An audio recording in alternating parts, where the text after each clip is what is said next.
I welcome all of you to Humoroids Toastmasters Club Contest and 200th meeting. My name is Nisha. I am the Saritha for today's meeting. We are gathered here on an exciting and inspiring event where our members will showcase their public speaking skills in a friendly and supportive environment. Whether you are a contestant or judge or an audience as member, we are thrilled here to have this. We are thrilled here to have you with us. Before we begin, let me take a moment to remind everyone of a few housekeeping rules. We ensure that our meeting runs smoothly. Please turn off your mobile phone or put it on silent mode to avoid distraction during the meeting, during the contest. No recording or taking pictures during the speeches unless the contestant gives permission. Audience, please hold your applause until after each contestant has finished their speeches. And now, without further ado, let me invite our President, Dr. Katrak, to present this contest. Please put your hands together.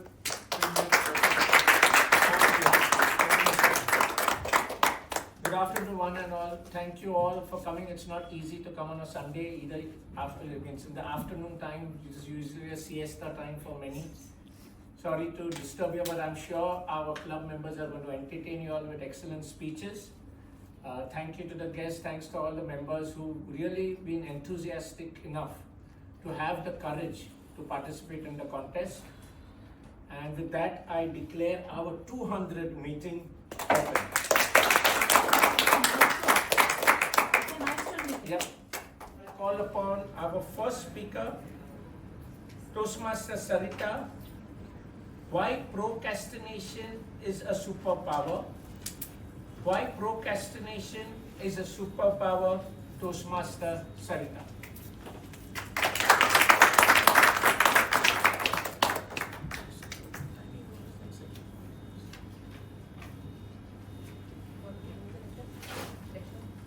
You okay, this place is enough or you want it down?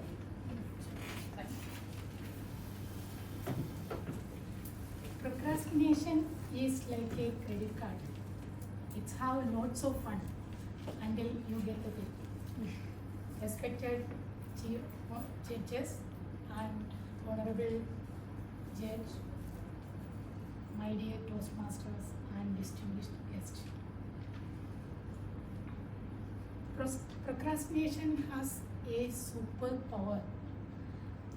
Now maybe you are thinking, why I am listening this speech about procrastination? I will do later, right? Some of you are thinking. But you know, procrastination is a flow.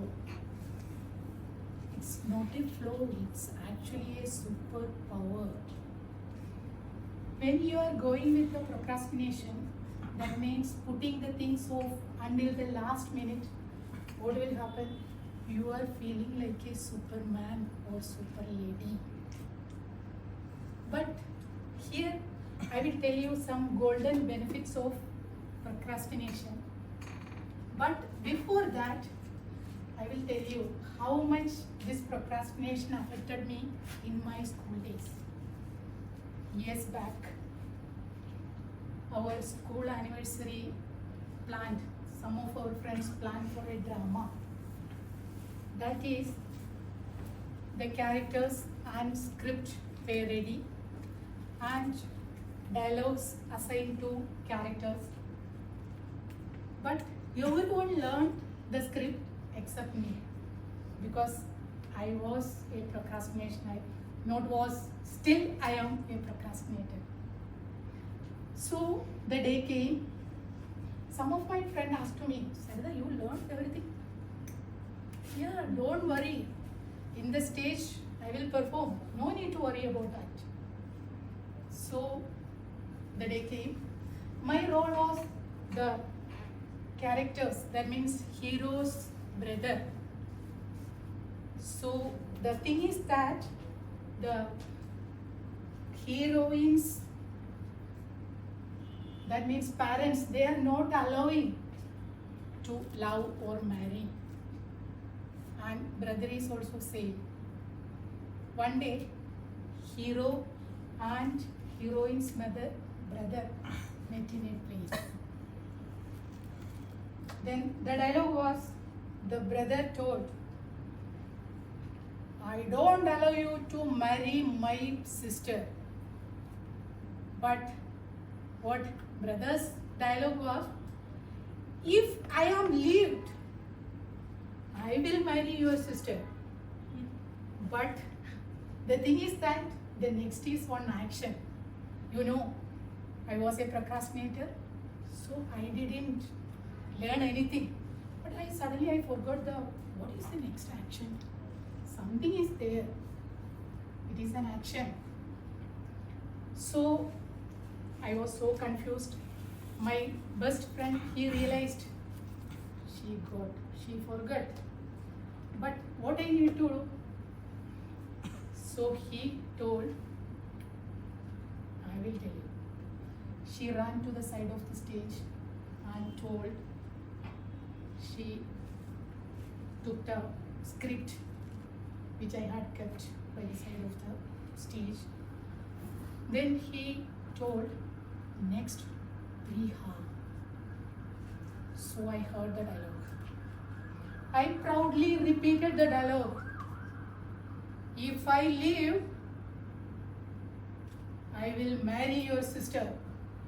Next 3 hours. But actually what was? After delivering the dialogue, I need to do ha ha ha. But I forgot. What I did instead of that? I told, yes, next 3 hours. So that actually you can imagine what had happened after that incident, right? Okay. But that incident didn't make anything in my life. Still I am procrastinating. But I told you something. Procrastination has a superpower. Because one of the benefits is power of reflection. You know, all others are frantically working. They are creating their own to-do list and all things. But as a procrastinator, what we are doing? We are in a deep thought. What we are doing? Why the sky is blue? Who invented the slice of bread? Who knows? In our regional language, that means I am from Kerala, you saw the normal water. The color is colorless, no, right? No color, nothing. But in our language, we are saying pacha vella. Pacha means green color. Vella means water. But I am thinking, all are saying that it's pacha vella. That means green water. But it is no color, right? Thinking all this, actually we are recharging our battery. But all others are what they are doing? They are frantically working. That is the power of super reflection. And next thing is art of last minute genius. Because everyone is trying. For example, if you want to do a presentation in front of others, then you are hardworking, right? But I am not doing anything. Last year, you know, I am an HR professional. So the management told me, you can submit the all data. That means in our company we are saying that fat reduction. We need to identify fats in every department. I need to cut off that. So you need to find out the fat. So last minute I didn't do anything. And December 26th was the day. 25th, what I did, I ran to every department and collected some data. Because I don't know. Because I collected that data in a very, that means effective manner. Then management appreciated me. So next time someone will tell you, stop procrastinating. Then you can tell, no, I am not procrastinating. I am strategically delaying my success without the time limit. So I will go ahead.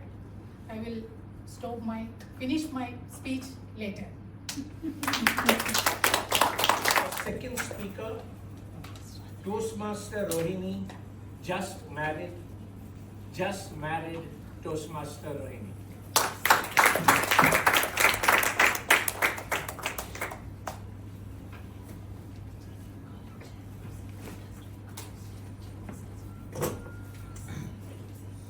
If your husband is not the most annoying person in the world, do you even call him your husband? If he hasn't driven you crazy, sometimes at least, do you even call it marriage? No. Respected judges, fellow Toastmasters, and dear guests, a very good afternoon to you all. Good afternoon. You know, they say that unlike poles attract, and this is the mantra that I keep chanting to myself to console as to why I have chosen this man.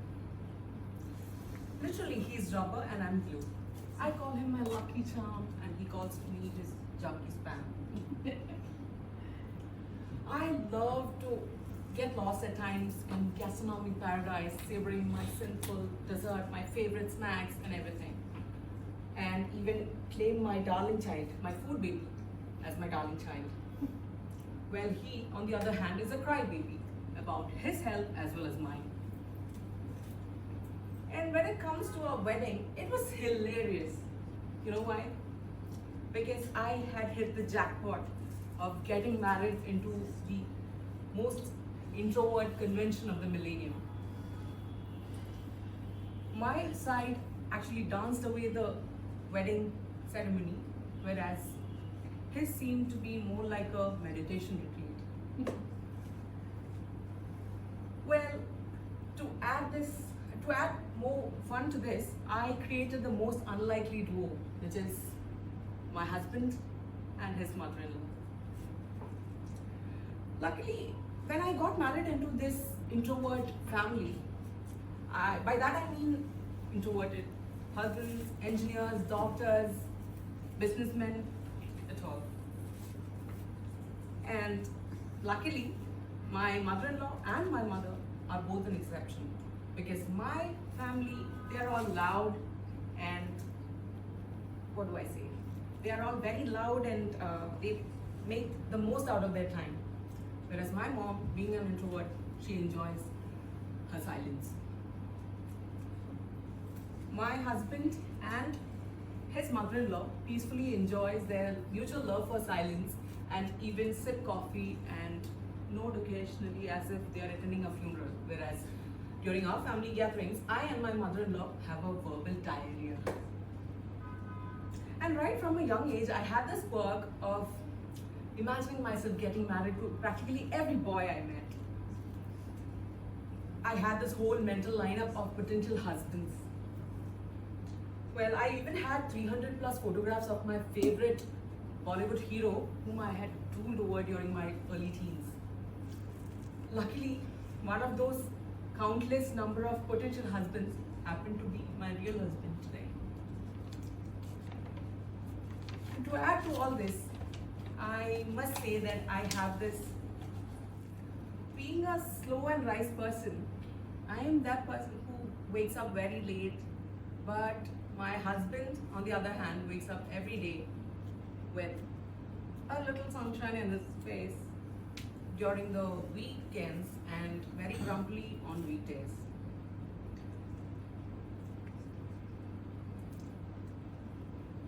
And when you think of our chemistry, I must say that I work more like maybe that ferocious Arabian Sea with waves crashing all around, but never buckling down to that little storm.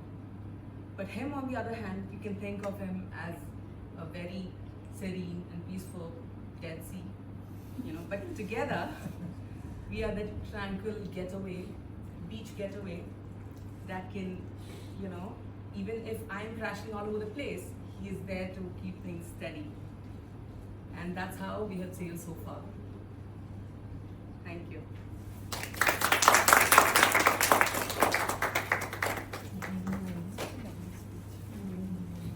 Toastmaster Anuradha, to eat or not to eat is the question.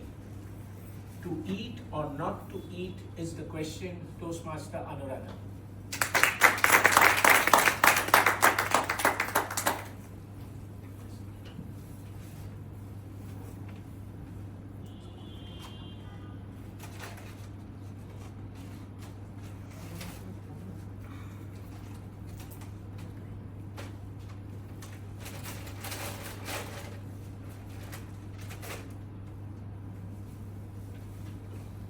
Good afternoon, respected contestants, honorable judges, fellow Toastmasters and guests.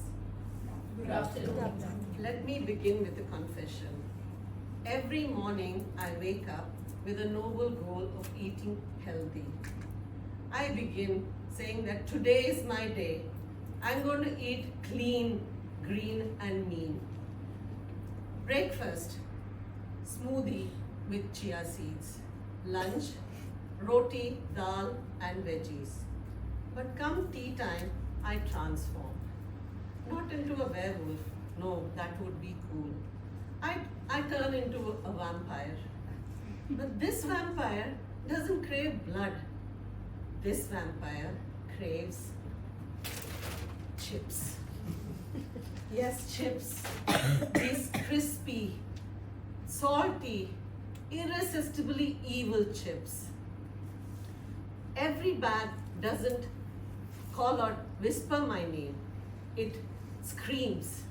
Have you heard of the jingle, no one can eat just one? Yes? That is me in reality.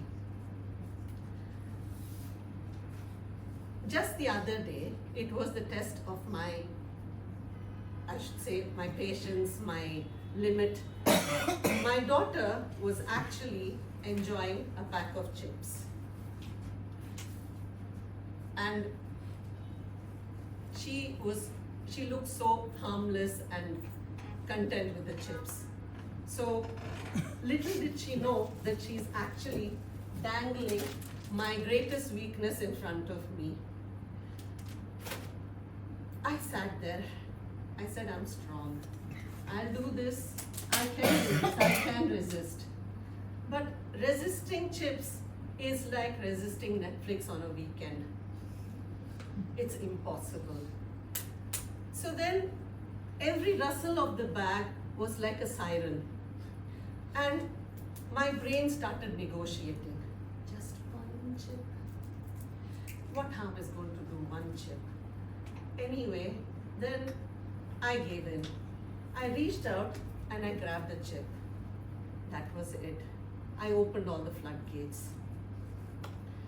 Suddenly, it wasn't one, it wasn't two, then 10, then the whole packet. Poof, like magic, it vanished. But I didn't pull out a rabbit out of a hat. It was like I vanished the chips. That's it. And you know where it went, right?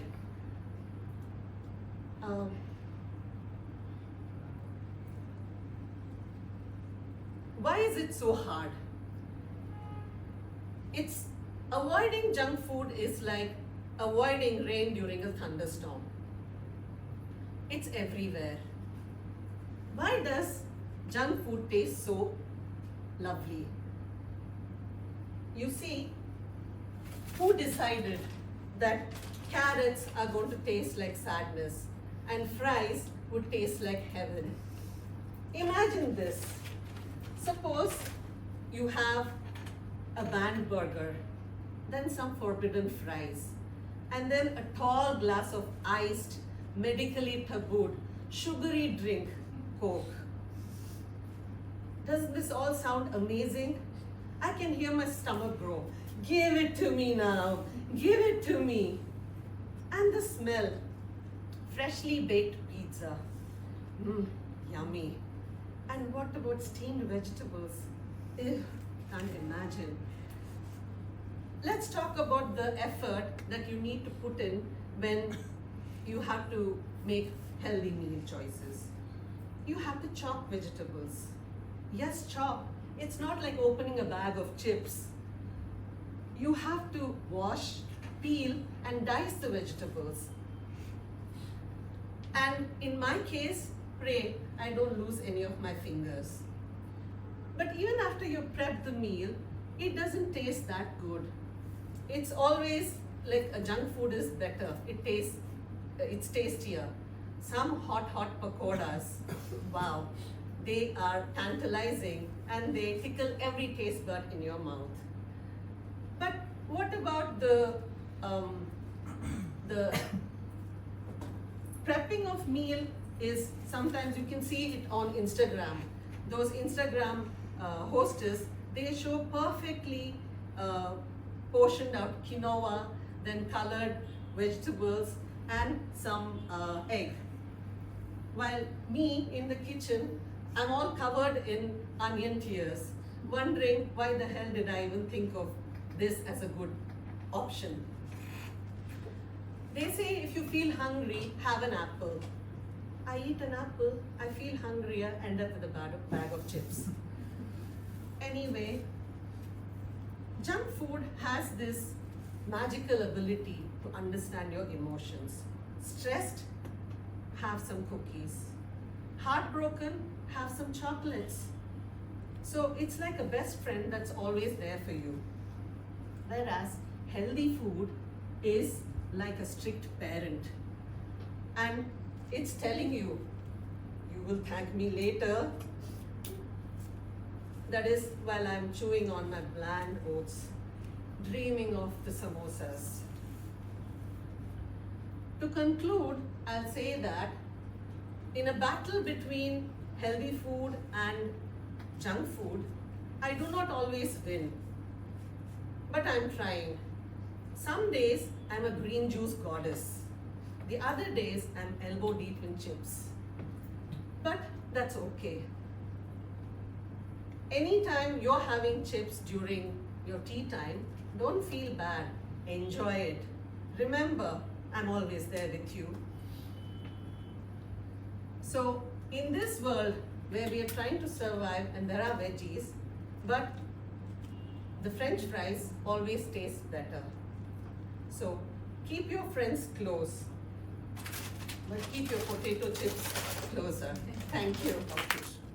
All of us. Doesn't eat chips. Anybody else? I try to. Don't eat chips. That's right. Don't say that salt. That salt is the criminal. You know, whenever in school, only vegetables, only healthy food. Who? Only vegetables and fruits. If we are having any get together, if we are ordering food, we have to tell her one day advance, so that she will fast. She will eat healthy. She will run extra, and Yeah, I know. After parking, she runs around. We have a club people know. Huh? Okay.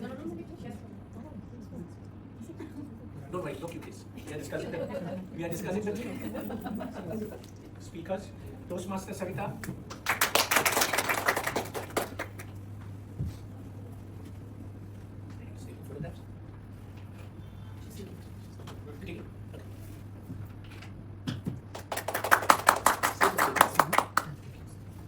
Toastmaster Rohini.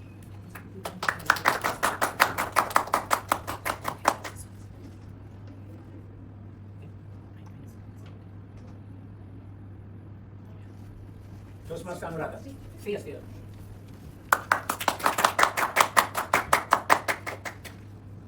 And we have the chips. Thank you. Now all together. Thank you. Best of luck for the next contest, because all our ladies are taking part in all the contests in our district.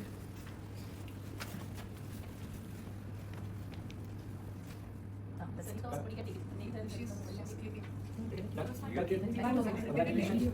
So I think two of them, both of them will be going to the next level as per later. Oh